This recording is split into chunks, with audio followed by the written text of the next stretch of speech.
చూడండి, లేత ఆనపకాయ. ఈ ఆనపకాయ తొక్కకి మనము పడేయకుండా లేత తొక్క అనమాట. లేత ఆనపకాయ అయితే మనకి తొక్క బాగుంటుంది అనమాట. ముదిరిపోతే మనం తినలేము. లేత గున్నితాన్ని ఈ తొక్కను వేస్ట్ చేయకుండా మనం పప్పుల్లో కానీ కూరల్లో వేసుకొని తింటే మనకి ఇందులో ప్రోటీన్స్, విటమిన్స్ చాలా ఉంటాయి. మనకి ఆరోగ్యానికి చాలా మంచిది అనమాట.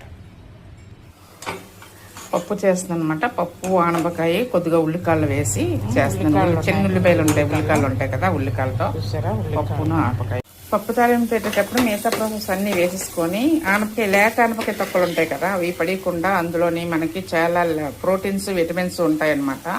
అవి మనం క్లీన్ చేసుకుని గ్రైండ్ చేసేసి ఇట్లా తాలింపు పెట్టేటప్పుడు వేసుకుంటే మనం హెల్దీగా ఉంటాం అనమాట. ఆనపకాయ పొట్టులోని చాలా మనకి విటమిన్స్, ప్రోటీన్స్ అనేవి ఉంటాయి. అవి అది లేతవైతేనే, ముదరవైతే అట్లాగా మనం పడేస్తాము. లేత పడేయకుండా ఇట్లాగా మనం పప్పు తాలింపు చేసుకునేటప్పుడు చేసుకుంటే మనం ఎంతో హెల్దీగా ఉంటాం అన్నమాట.